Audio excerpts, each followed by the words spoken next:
ويلكم باك تو ماي شانل. واخيرا هرد على الاسئله. اولا بقالنا كتير قوي ما عملناش فيديو كيو ان اي، فيديو اسئله. ثانيا في الكام فيديو الاخرانيين جه اسئله كتير جدا، سواء حاجات ليها علاقه بالسفر او حاجات ليها علاقه بيا، فقررت ان انا اعمل فيديو كيو ان اي. طلبت من الناس ان هم يسالوني اللي هم نفسهم فيه على الانستجرام، كل واحد كتب السؤال اللي هو عايزه، وبعدين بعد ما اليوم خلص، هو الستوري بتاعه 24 ساعه، بعد ما خلصوا عملت 24 ساعه تانيين عشان ادي فرصه للناس اكتر انها تكتب لي اسئله اكتر. جالي اسئله كتير جدا بصراحه، وعملت سيف ل 46 سؤال. ما اعرفش اجاوبهم كلهم ولا مش هيكون في وقت، بس اكيد هجاوب على الاقل على 40. المهم قبل ما نبدا الفيديو ده، وبمناسبه الفيديو اللي فات، ايه يا جماعه كم الكومنتس اللي جات لي على شكلي ده؟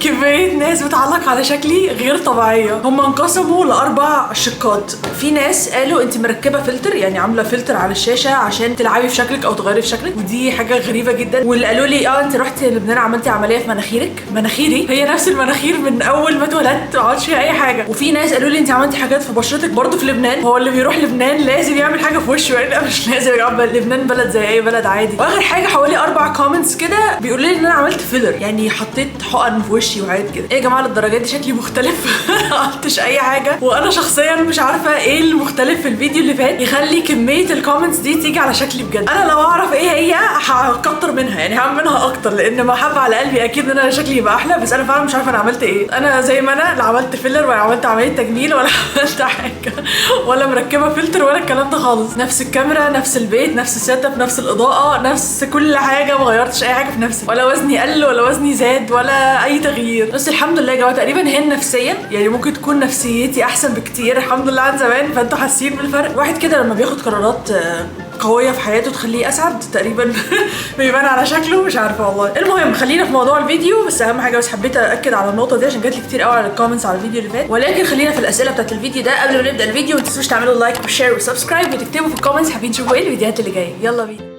بمناسبة الفيديوهات اللي جايه، الفيديو اللي جاي هيبقى بناتي بزياده. لو في اي ميل بيتفرج على الفيديوهات بتاعتي، معلش الفيديو اللي جاي ما يخصكش خالص، بس هو بناتي بحت يعني. فالفيديو اللي جاي ان شاء الله هيكون بناتي جدا. وتعالوا بقى ناخد الاسئله اللي انا عملت لها سيف على الموبايل بشكل عشوائي جدا. هناخد الاسئله مش بترتيب معين، مش مين اللي كتب الاول ولا اي حاجه، بشكل عشوائي جدا هناخد الاسئله. السؤال الاول من دبليو اس شربيني: انت ليه مش بتفكري تزوري مدن الداخل زي الاسماعيليه او المنصوره او بورسعيد؟ منها اكتشاف ليكي برضو وسياحه للغير. وليد الشربيني اكيد. مش عارفه يا وليد انت متابعني من امتى، ولكن انا عملت فيديوهات كتير قوي عن السياحه الداخليه. عملت سيوه والاقصر واسوان واسكندريه، وعملت حاجات في سينا، وكل واحده كنت بعملها بالتفصيل بزياده. وعايزه اقول لكم ان انا بالظبط بعد 3 ايام رايحه الاسماعيليه. ولكن الكونتنت في المدن بيحتاج ان انا اولا ما اكونش لوحدي، يعني محتاجه حد معايا من المكان علشان يعرفني، وده طبعا محتاج وقت وعلاقات وريسيرش جامد. فلو اي حد من محافظه معينه عنده استعداد ان هو يساعدني، بليز ابعتوا لي ايميل عشان دي اسهل وسيله تواصل. اما بالنسبه لبورسعيد يا وليد، فانا اصلا عيلتي بورسعيديه، يعني عيله بابايا كلهم بورسعيديه، وبابايا من بورسعيد، فاكيد بورسعيد رحتها مليون مره. ودي من المدن اللي لازم لازم لازم ان شاء الله هعمل عنها فيديو في يوم من الايام، مش فيديو واحد، اكتر من فيديو، لان هي فعلا عالم لوحدها.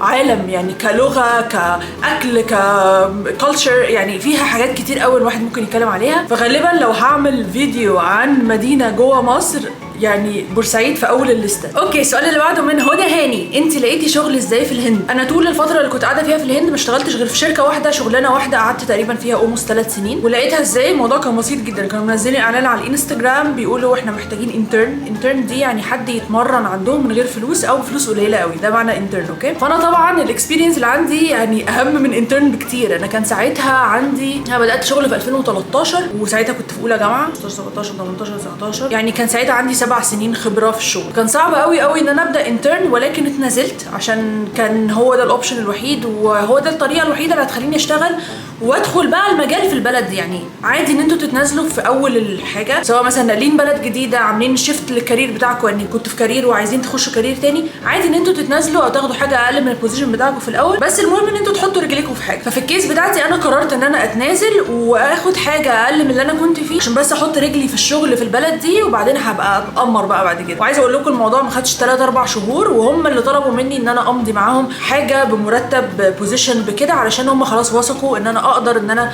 اهندل الحاجه الفلانيه. بس انا دخلت معاهم كانترن، اللي هي يعني بالعربي نقدر نعتبرها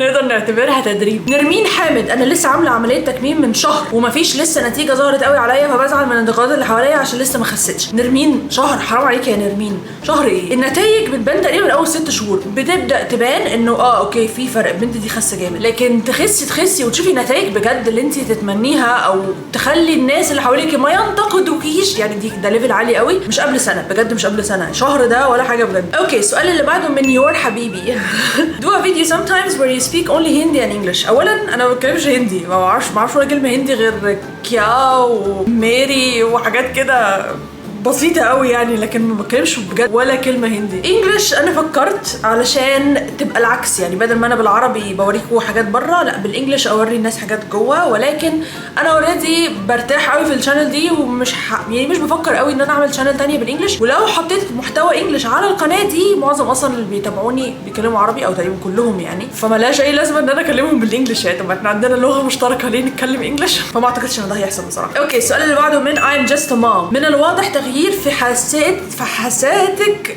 الشخصية، مش عارف حياتك الشخصية. لو حد مقبل على تغيير كبير مثله، كيف يضل إيجابي ومرحب بالحياة رغم الصعوبة؟ أكيد حاجة. بصوا يا جماعة، أنا يعني في تغيير كبير حصل في حياتي، وحاجات كتير تخطيتها، ومواقف صعبة وظروف صعبة. ولكن أنا بما إن الشانل بتاعتي بس عن السفر، شوبينج، وأكل، هم دول ال3 حاجات اللي أنا بتكلم فيهم على الشانل، فمش عايزة أشتت قوي الناس اللي متابعاني في إن أنا أعمل محتوى مختلف عن ده. ولكن بيجيلي شعور كتير جدا ان انا عايزه اشارك حاجات معاكم ليها علاقه بالصحه النفسيه، ازاي تاخدوا ستيب كبيره في حياتكم، ازاي ان انتوا تنجحوا مثلا في حاجه معينه. فهل المحتوى ده من المحتويات اللي هتستهواكم؟ يعني هل اقدر اعمل فيديوهات من النوع ده، ولا دي حاجه مش حاسينها اللي هو ايه، مش عايزين القناه تبقى عن كده؟ يعني مش تبقى عن كده، بس اقصد انه ممكن مثلا كل 3-4 شهور اعمل فيديو مثلا اتكلم فيه عن حاجه من الحاجات دي اللي فعلا جوايا كلام عايزه اقوله، بس عشان احافظ على اللي هي سفر، اكل، شوبينج، ما بخرجش بره ال3 دول، عشان دايما بفكر ان اللي متابعني لسبب ما، فانا مش عايزه اخرج بره السبب ده، فاهمين؟ ولكن اكيد لو جالي في الكومنتس ان الناس حابه النوع ده من المحتوى، ليه لا؟ ممكن كل شهرين بقول لكم 3 اعمل فيديو بتكلم فيه عن موضوع ما يعني يخص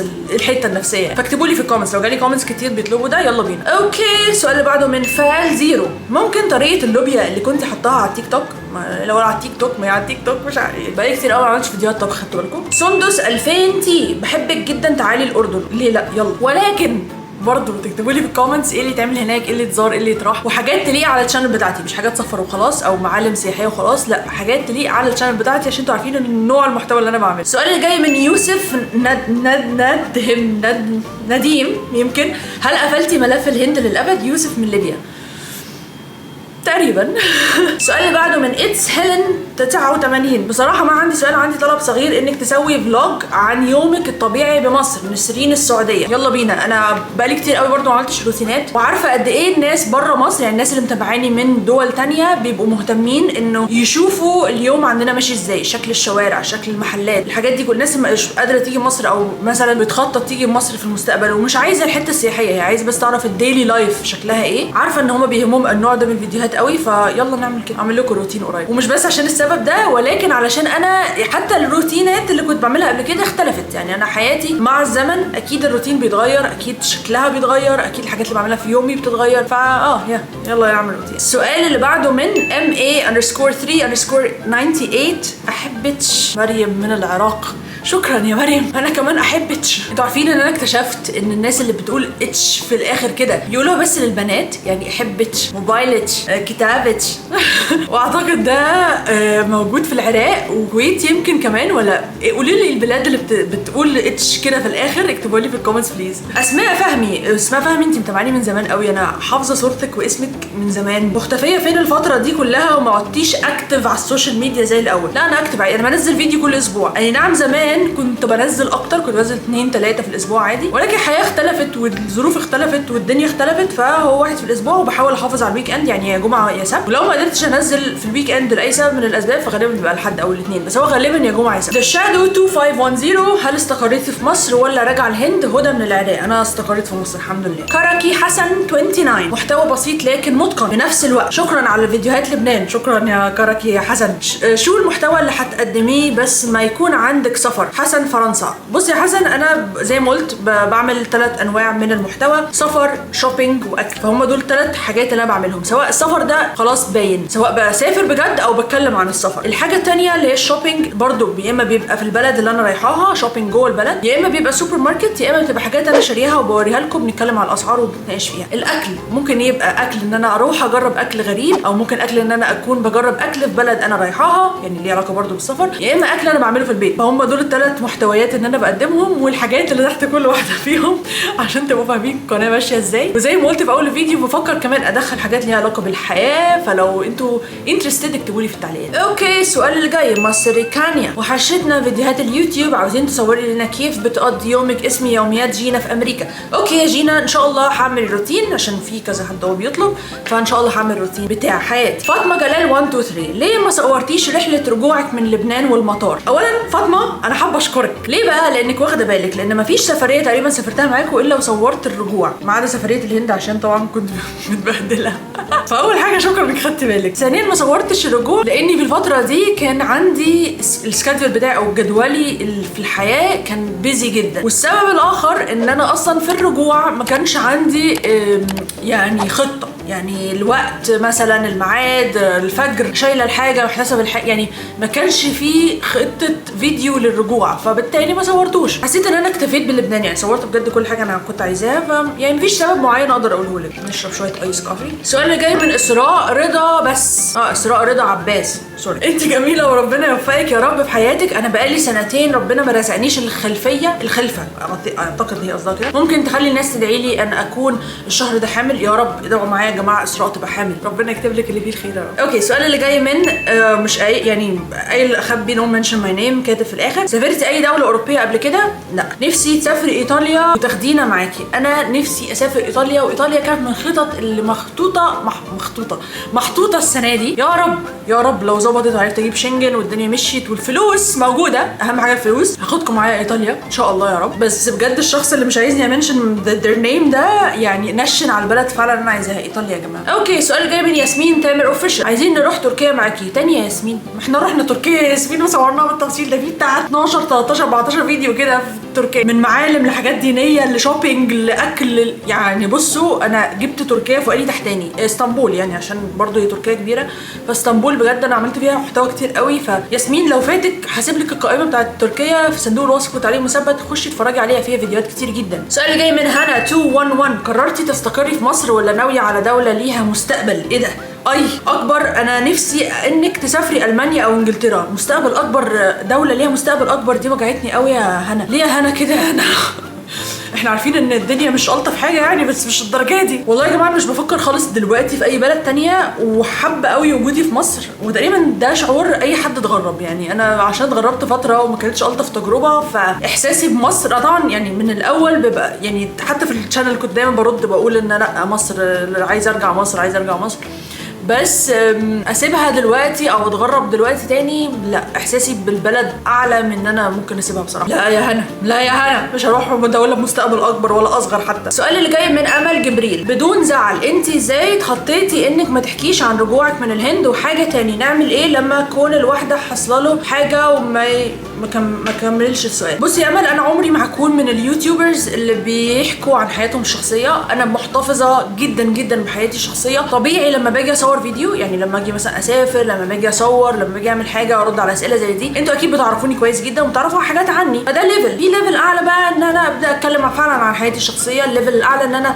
ادخل الكاميرا وادخل اليوتيوب في حياتي الشخصيه، وبعدين الليفل الاعلى ادخل بقى الكاميرا واليوتيوب بيتي وابين حاجات جوه بيتي وابين عيلتي والكلام ده كله. يعني ده مش حاجه انا عايزه اعملها، فبالتالي مش حاجه عايزه اتكلم عنها، فهي ليفلز. في ناس بتقبل ده، في ناس عايزه ده، في ناس بتوري ده. انا من يوم ما فتحت الشانل وعمري في حياتي ما دخلت الحاجه يعني اليوتيوب او الكاميرا جوه حياتي، ومش حابه ان انا اعمل كده. فبالتالي اي حاجه حصلت في الفتره الاخيره كمان مش حابه ان انا اتكلم عنها، حابه ان انا احتفظ بخصوصيتي، واعتقد دي حاجه من حقي. والناس اللي بتكتب لي في الكومنتس احكي تجربتك علشان نستفيد منها عشان غيرك ما يعملش وات ايفر يعني. على عيني وعلى راسي يا جماعه، انا بحكي الحاجات اللي فعلا الناس ممكن تستفيد منها، ولكن لا تمس حياتي الشخصيه والبيرسونال لايف بتاعتي. انا اول ما هتبدا تمس حياتي الشخصيه والبيرسونال لايف بتاعتي اكيد ديفينتلي مش هحكيها، حتى ده لو هيفيد حد تاني فبرضه يعني على عيني وعلى راسي، بس مش حابه ان انا اطلع الحاجه دي بره او احطها على الانترنت، لان اي حد ممكن يتفرج على الشانل بتاعتي، من اول حد مثلا ماليش اي علاقه بيه فعلا، مثلا حد كان معايا في المدرسه زمان، لحد جارتي اللي في الشقه اللي قدامي. فاي حد ممكن يشوف الشانل بتاعتي، او واحده مثلا عايشه في موريتانيا ممكن تتفرج على الفيديو بتاعي، ما اعرفش حتى شكلها ولا اسمها. فحاجه برايفت قوي او حاجه بيرسونال قوي ان انا اتكلم عليها على الملأ كده على شانل على اليوتيوب، اعتقد صعب جدا بالنسبه لي. وبجد بجد اي شانل بتعمل كده، اي شانل بتدخل اليوتيوب حياتها الشخصيه، انا مش بقول ان هم وحشين، بس دي اختيار، يعني ده اختيارهم. انا مش حابه ان انا اعمل كده، انا حره، هم حابين يعملوا كده هم كمان حرين. انا مش بقول ان في حد احسن من حد ولا في حد غلط وحد صح، هي بس اختيار الشخص مش اكتر. مش عارفه ليه اتكلمنا جد فجاه كده، بس هفرفشكم شويه. شايفين؟ هوريكم حاجه في القميص بتاعتي انترستنج قوي. القميص بتاعي عليه افوكادو واناناس كيوت قوي. السؤال جاي من داليا يوسف 129، وحشاني جدا جدا، هنرجع لفيديوهات الوصفات الحلوه امتى يا نهوله؟ داليا لسه بقول يا داليا، لسه بقول ان انا بقالي كتير قوي ما عملتش طبخ. بقول لي برده لو عايزين نرجع لفيديوهات الوصفات، عشان انا بقى ايه دلوقتي بقيت ببتكر. يعني زمان كنت بعمل يا اما مصري يا اما هندي، وغالبا 90% 80% هندي، لان ساعتها كنت عايشه في الهند. فقولوا لي لو حابين نرجع لفيديوهات الوصفات، بس ساعتها بقى هنخش بقى على دول تانية، دول عربيه. وفي وصفه موريتاني لسه شايفاها امبارح كده من شويه بقول موريتانيا، في وصفه موريتاني شفتها امبارح حلوه قوي يا جماعه، بفكر اعملها معاكم. السؤال جاي من دعاء عبد اللطيف. دعاء عبد اللطيف من مصر، فرحنا قوي بعد عوده الشنطه ومتشوقين جدا للفيديوهات الجديده انا واختي. انتي واختك خدوا بوسه وشكرا جدا. وانا كمان سعيده جدا برجوع الشنطه، ومش متخيله كميه الناس اللي بتهنيني في الكومنتس كانوا مستنيين الشنطه ترجع قدي او اكتر كمان. فرحت جدا اني اعمل كومنتس على الفيديو اللي فات، بجد يعني تقريبا اكتر فيديو مبسوطه بالكومنتس اللي عليه. السؤال اللي جاي من داليا عبد الرحمن 71، عايزينك ترجعي لسلسله السفر جوه مصر غير اللي اتمسحوا على ايه، علشان هي قصدها علشان مفيش اشطر منك بيصور. ده كومبلمنت حلو قوي، شكرا. يعني يا داليا بجد ميرسي والله العظيم انك بتقولي كده، شكرا. وحاضر بجد هرجع اعمل كونتنت جوه مصر، ما تخافوش. السؤال اللي جاي من ياسمين 3872، مش هنشوفك عروسه بقى ونفرح ليه. السؤال اللي جاي من ندى المهدي، شركة سياحة اطلع معاها شهر العسل في اسبانيا وتكون كويسة جدا. شركة السياحة الوحيدة، انا دايما بخطط سفرياتي لوحدي وبطلع الايتينرري لوحدي. الكلمة دي صعبة قوي يا جماعة، ايتينرري صعبة قوي بجد. هي معناها اللي هي خطة الرحلة يعني بالايام، هي دي معنى كلمة ايتينرري. مش هقولها. المهم انا دايما بخطط للرحلات لوحدي، ولكن لما بحتاج شركه سياحه هي واحده بس اللي بلجأ لها في المواقف دي، شركه رانيفيرا. هسيب لكم بياناتها في صندوق الوصف وتعليق مثبت، علشان لو عايزين تسافروا او تطلعوا تاشيره او اي حد يساعدكم في اي حاجه ليها علاقه بالسفر، كلموهم وقولوا لهم ان انتوا جايين من عندي علشان يدوكوا ديسكاونت زياده على السفريه. السؤال اللي جاي من صبحي بسمه 762، انا بسمه عايزه اسالك لو عايزه تجيبي حاجات من الهند زي البخور والزيوت والبهارات، دلوقتي بتجيبيهم ازاي وانت هنا في مصر؟ سؤال حلو جدا يا بسمه. بصي الزيوت ما احتاجتش لسه، الحمد لله عندي ستوك كبير. اما البهارات بجيبها من الراجل اللي خدتكم عنده 70 مره، اللي هو في شارع شامبليون في وسط البلد، هتلاقوا عنده حاجات كتير، وموجودين دلوقتي في سعودي اصلا. بهارات الهندي مغرقه سعودي. اما بالنسبه للبخور، البخور الهندي موجود في اي سوبر ماركت. اي سوبر ماركت بجد اقلبوا البخور هتلاقوا مكتوب ميد ان انديا. ورست كيس سيناريو قوي يعني هيبقى مكتوب ميد ان بنجلاديش، غير كده بجد يعني بخور موجود في كل حته. بس النوع اللي انا وريته لكم في الفيديو اللي فات، النوع ده مش موجود، فعشان كده كنت بوصيكم عليه، لكن بجد البخور الهندي موجود في كل حته. السؤال اللي جاي من نور 5990 علي، انا بحبك جدا، ممكن تقولي ايه الطريقه اللي اقدر اسافر بيها اكتر من بلد زي الهند والامارات باقل تكلفه عشان انا نفسي اسافر؟ والله يا نور في مليون حاجه ممكن تتعمل عشان تسافري باقل تكلفه. اول حاجه البلاننج، ان انت تخططي كويس جدا للسفريه من قبل ما تطلعيها، عشان ما تصرفيش في الهبل، عشان ما تناسبش عليكي، عشان ما تدفعيش فلوس في الارض، عشان ما تتزنقيش في الفلوس فتضطري تصرفي اكتر. تاني حاجه ان انت توفري في فلوس الاوتيل، واتكلمت عن الموضوع ده قبل كده، وهسيب لكم الفيديو اللي اتكلمت، هو فيديو قديم قوي يعني، هتلاقوا الفيديو بجد يعني من قديم الازل، حتى هتلاقوا شكلي اصغر من كتر ما هو قديم. بس هسيب لكم الفيديو ده في صندوق الوصف وتعليق مثبت. كنت بتكلم على طرق بديله للاوتيل عشان نوفر، عشان الاوتيلات بتبقى غاليه جدا، تقريبا اغلى حاجه في السفريه الاوتيل والطيران. تالت حاجه الطيران، ان انتوا توفروا في الطيران بانكم تحجزوا بدري وتشوفوا ارخص اوبشن، وتفضلوا متابعين الطيران اللي بيروح البلد دي، واول ما تلاقوه رخيص احجزوا على طول. من ضمن الحاجات اللي بتوفر برضو ان انتوا تطلعوا مع شركه سياحه، لان شركه السياحه بيطلعوا جروب كامل على بعض. في حالتي انا ما ينفعش، لان انا ببقى بصور فببقى عايزه ابقى حره نفسي، وانا كمان بستمتع ان انا انظم رحله. فيعني موضوع شركات السياحه ده ما بيبقاش قوي مستهويني. ولكن انتوا لو طالعين تتفسحوا فشركات السياحه بتبقى لطيفه، لانهم بياخدوا اسعار اقل، لانهم بيبقوا طالعين مثلا 20 30 واحد مع بعض، فبيبقى اوفر لهم، بيجيبوا لكم اوفرز باكجز احسن. فلو عايزين تطلعوا مع شركه سياحه فده كمان هيوفر عليكم كتير. حاولوا قبل ما تطلعوا مع اي شركه سياحه تشوفوا الناس اتكلمت عنها، يعني الناس طلعوا معاهم قبل كده بيتكلموا عنهم كويس، مش انكم تجيبوا اي شركه سياحه من على الانترنت وخلاص. لان بجد لما شركه سياحه بتبقى وحشه السفريه بتبقى نكد. ممكن ابقى اعمل لكم فيديو عن الموضوع ده عامه، ازاي نوفر في السفر لما نيجي نسافر او قبل ما نسافر. حلوه الفكره دي. السؤال اللي جاي من حنين محمد 48، مبسوطه في مصر بعد الهند وتغير الهائل اللي حاصل ده؟ والحمد لله مبسوطه جدا. السؤال اللي جاي من صفه 1978، لاحظت صفاء وجمال بشرتك عن قبل، ممكن عنايتك ببشرتك؟ يا جماعه والله ما غيرت حاجه. ثانيه واحده اوريكم الفيس واش اللي انا بستعمله عشان انا بحبه قوي بجد، بيفرق قوي معايا بجد. من اكتر الماركات اللي انا بحبها هي سوب اند جلوري. اعمل لكم حاجات بالتفصيل عن المشتريات اللي انا اشتريتها. الماركه دي يا جماعه في كل حاجه كويسه بجد. الفيس واش بتاعهم تحفه غير عادي، فظيع. وكميه الكومنتس اللي بتجيلي انا ما اعرفش عملت ايه بجد مختلف، يعني كميه الكومنتس بتجيلي عن موضوع البشره والشكل وعمليه الانف والحاجات دي. انا بجد ما عملتش حاجه وما اعرفش في ايه، بس انا يعني شكرا والله العظيم. ميرسي يا سيفا، وميرسي لكل حد كتب لي كومنت حلو بصراحه في الفيديو اللي فات. بس انا بجد ما عملتش اي حاجه مختلفه، وهو ده الفيس واش اللي انا بستعمله. وساعات بستعمل حاجات كريمات بقى وكده ترطيب عشان انا بشرتي جافه، غير كده بجد ما عملتش حاجه. السؤال جاي من هند السعودي 2، مايوهات تركيه كانت من محل اسمه ايه؟ محل اسمه هاشمه او هسيمه او ما اعرفش بجد بتتنطق ازاي، بس هسيب لكم اللينك بتاعه مكتوب على الشاشه ومحطوط تحت صندوق الوصف وتعليق مثبت. خشوا اتفرجوا. مايوهاتهم تعتبر افريج برايس، يعني مش غاليه ومش رخيصه، بس حلوه قوي وماتيريال وكواليتي تجنن. وطبعا مش محتاجه اقول لكم ان انا اشتريته لما كنت هناك، عشان ما يجيليش كومنتس هنشتريه منين، نجيبه منين، ادينا البيج اللي بتشتري منها. انا اشتريته لما رحت تركيا. السؤال اللي جاي من فرح محمود، شركه مصريه بتطلع رحلات لليابان باسعار كويسه. اليابان باسعار كويسه؟ تقريبا شبه مستحيل. يا جماعه انا من ضمن احلام حياتي ان انا اسافر اليابان، وبجد طيران لوحده بالافات مؤلفه، والاكوموديشن او اللي هو الاوتيل او المكان اللي هقعد فيه بجد الافات مؤلفه. اليابان صعب قوي، غاليه قوي ان الواحد يروحها من مصر. يعني ما اعرفش لو بلد اقرب من مصر لليابان هتبقى الدنيا ايه، بس من مصر بجد الموضوع شبه مستحيل. محتاجه احوش له 6 سنين مثلا عشان اعرف اسافر اليابان اسبوع. السؤال جاي من فرح عبده، عايزه اقول لك انك اخر فيديو كنت زي القمر وخطوطك عسل. شكرا يا فرح والله العظيم. بس ايه اكتر بلد سافرتيها وفرقت معاكي، او اكتر سفريه حبيتيها؟ اكتر حاجه كانت المغرب. موبايل وقع لاسباب كتير. هي كانت اول سفريه في حياتي. اكتر بلد حسيت ان هي ريتش قوي في الكالتشر، طبعا بعيد عن الهند، يعني الهند مش هنحسبها، ولكن احساس ان انتوا في بلد برضو بيتكلموا عربي فاهمينكم، بيحبوا قوي قوي قوي المصريين. انا عمري في حياتي تقريبا ما هنسى سفريه المغرب، ودي من ضمن برضو الخطط اللي انا حطاها للشانل في الفتره اللي جايه، ان انا ان شاء الله اروح المغرب اعمل لكم محتوى هناك، لان بجد الكونتنت اللي ممكن اوريه لكم في البلد دي لا يعد ولا يحصى. انا مش متخيله كميه الفيديوهات اللي انا ممكن اصورها هناك، ولكن مأجله الخطوه شويه عشان تتخطط لها صح، وعشان كمان الموضوع مكلف بصراحه. اكتر سفريه اتبسطت فيها وحسيت فعلا ان انا مش عايزه امشي كانت المغرب، يعني بجد. ولبنان بصراحه الاخيره برضو حسيت ان انا لا سيبوني شهر على الاقل بس مش عارفه، جايز عشان المغرب كانت اول بلد اروحها فاحساسها مختلف يعني. مع لبنان برضو مش عارفه اختار. تركيا كمان انبسطت فيها قوي، بس مستحيل تكون رقم واحد. لبنان والمغرب.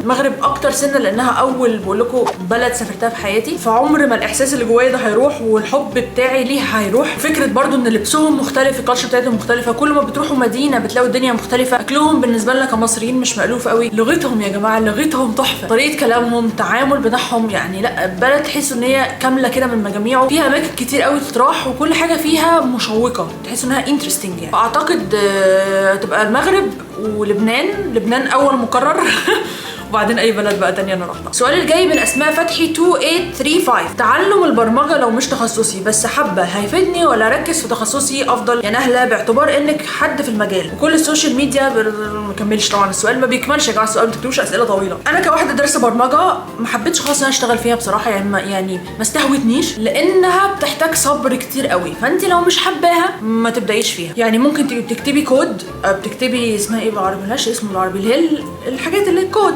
كودينج، بتكتبي الكود وتقعدي مثلا 3 ايام بتشوفي ليه طلع لك ايرور، انت متخيله؟ فانت لو مش حابه المجال مش هيبقى لك صبر عليه ومش هتنجحي فيه، فتاكدي الاول ان انت حباه وبعدين ادخلي المجال ده لان هو فعلا محتاج صبر جامد. السؤال اللي جاي من تازا دن، نفسك تشتغلي ايه غير انك تكوني يوتيوبر؟ انا بشتغل عامه في مجال السوفت وير، اي حاجه ليها علاقه بالكمبيوتر والحاجات دي هو ده مجالي. بحب قوي كمان الديزاين، بحب اعمل ديزاينز، اوفق الوان على بعض، الحاجات اللي هي ليها علاقه بالديزايننج سواء على الكمبيوتر او في الحقيقه. نفسي اعمل بزنس، يعني نفسي يبقى لي البيزنس بتاعي الخاص، ولكن الشغلانه اللي بشتغلها دلوقتي ليها علاقه بالسوفت وير. السؤال اللي جاي من نفس الشخص اللي هو تازا دن برضو، هل ممكن ترجعي تعيشي في الهند ولا هي فتره وعدت خلاص؟ لا مش هرجع اعيش فيها.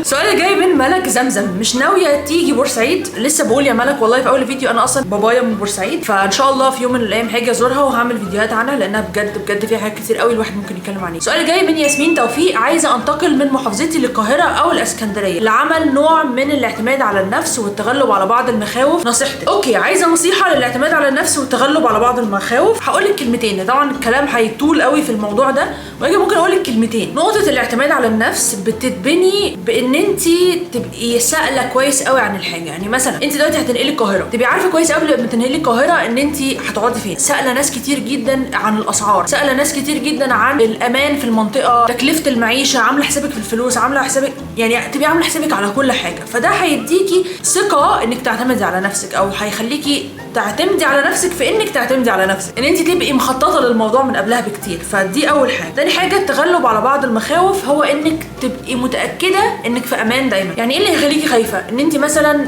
حد يتعرض لك، الدنيا تتاخر عليكي، مبقاش معاكي فلوس كفايه مثلا، هي دي حاجات بتخلي الواحد خايف. فالاحسن ان انت تبقي دايما مامنه نفسك، عامله حسابك ان انت في امان، سواء مثلا في حته المواعيد، في حته الفلوس، في حته المنطقه اللي انت ساكنه فيها، مامنه نفسك ماديا، مامنه نفسك في الدراسه، مامنه نفسك في شغل. فعلشان تتغلبي على حته المخاوف فانا شايفه ان انت تبقي مامنه نفسك. طبعا زي ما قلت لك يا ياسمين في كلام كتير قوي ممكن يتقال في الحاجات دي ولكن انا حبيت الخصها في كلمتين. اوكي، السؤال اللي جاي من منون شغاله ايه بجانب اليوتيوب؟ لسه مجاوبه على السؤال ده. السؤال اللي جاي من شوشو ثروت، بحبك جدا انا وابني 3 سنين بنستناكي، اسمه ياسين، ويا ريت تقولي له حاجه في الفيديو.